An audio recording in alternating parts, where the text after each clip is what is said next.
Hello ছোট বন্ধুরা, কেমন আছো সবাই? গল্প পাঠশালাতে আমার সব ছোট বন্ধুদের স্বাগত জানাই। আশা করি তোমরা সবাই খুব ভালো আছো। আমিও ভালো আছি। চলে এসেছি তোমাদের সাথে গল্প করতে। আজকে তোমাদের আমি একটা গাধার চালাকির গল্প শোনাবো। তোমরা সবাই রেডি তো? চলো তাহলে আমরা গল্প শুরু করে দিই। এক ছিল লবণ ব্যবসায়ী। আমরা যে লবণ খাবারে খাই সেই লবণ সে বিক্রি করত। আর তার ছিল একটা গাধা।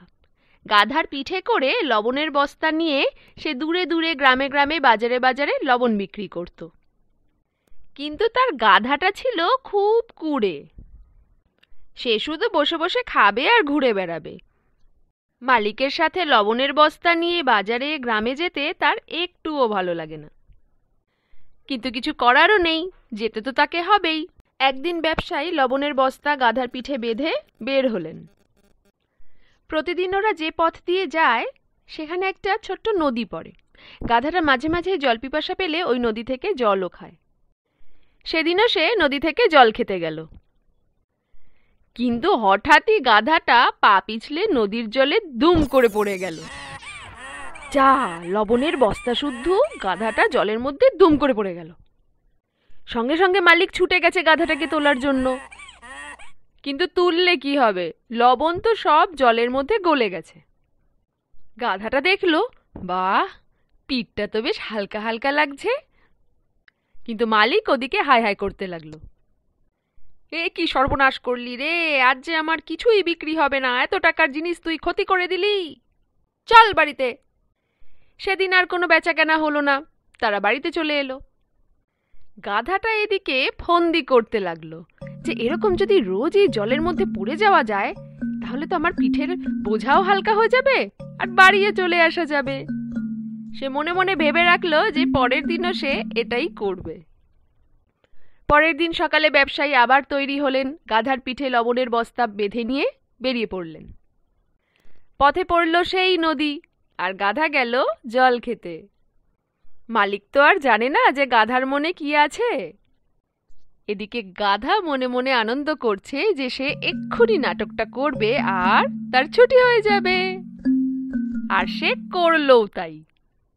নদীর সামনে গিয়েই ইচ্ছে করে পা পিছলে দুম করে পড়ে গেল নদীর জলে। মালিক আবার ধরধর ধরধর করে ছুটে গেল।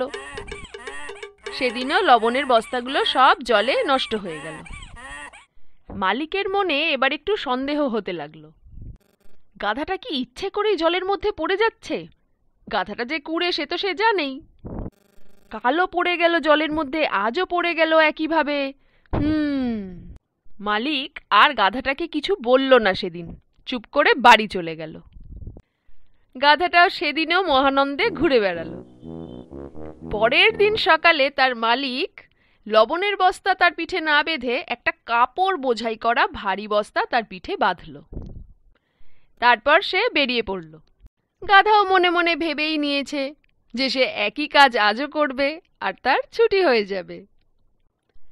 আর সে করলও তাই। নদীর সামনে গিয়ে ইচ্ছে করে পা পিছলে নদীর জলে পড়ে গেল। কিন্তু আজ একটা অন্য কাণ্ড ঘটল। এতদিন তার পিঠে থাকতো লবণের বস্তা, আর সেই লবণের বস্তা জলে পড়ে গিয়ে লবণ জলে গলে গিয়ে সেটা হালকা হয়ে যেত। কিন্তু আজ তো তার পিঠে লবণের বস্তা নেই, আজ তার পিঠে আছে কাপড় বোঝাই করা বস্তা। আর আমরা সবাই জানি যে সুতির কাপড় জলে পড়ে গেলে সেটা তো আর জলে গলে যাবে না, বরং সেটা আরো ভারী হয়ে যাবে। আর তাই হলো। মালিক তো তাকে জল থেকে টেনে তুলল, কিন্তু গাধা দেখছে সে আর সোজা হয়ে দাঁড়াতেই পারছে না। উড়ি বাবা, কি ভারী রে! সে ভাবছে যে এ বাবা, আজ এত ভারী হয়ে গেল কি করে জলে পড়ে যাওয়ার পর। সে তো আর আমাদের মতন বোঝে না যে লবণ জলে গলে গিয়ে হালকা হয়ে যেত, কিন্তু এটা তো কাপড়। তার মালিক এবার বুঝলো যে সে ঠিকই সন্দেহ করেছিল, গাধাটা নাটক করেই জলের মধ্যে পড়ে গিয়ে রোজ রোজ লবণের বস্তাগুলোকে নষ্ট করছিল। আর সেই জন্যেই সে গাধাটাকে শাস্তি দেওয়ার জন্য তার পিঠে লবণের বস্তা না দিয়ে আজকে কাপড়ের বস্তা চাপিয়ে দিয়েছে। বাড়ি থেকে বেরোনোর সময় কাপড়ের বস্তাটা যেরকম ভারী ছিল, এখন জলে ভিজে গিয়ে সেই বস্তা 4 গুণ বেশি ভারী হয়ে গেছে। সেদিনও তারা বাড়ি ফিরে গেল ঠিকই, কিন্তু বাড়ি ফেরার সময় গাধাটা হাড়ে হাড়ে টের পেল যে সে কি ভুলটাই না করেছে। এই গল্পের নীতিকথা হলো, বেঁচে থাকতে গেলে আমাদের সকলেরই পরিশ্রম করা উচিত। এই গল্পটা তোমাদের কেমন লাগলো বন্ধুরা? যদি ভালো লাগে তাহলে একটা লাইক করে দিও, আর তোমাদের বন্ধুদের সাথেও গল্পটা শেয়ার করো, কেমন? আজকের গল্প তাহলে এখানেই শেষ করছি। আবার একটা নতুন গল্প নিয়ে খুব শিগগিরই চলে আসবো তোমাদের সাথে গল্প করতে। ততক্ষণ তোমরা খুব ভালো থেকো, সুস্থ থেকো, আনন্দে থেকো। আজ তাহলে আসি। Love you. টাটা।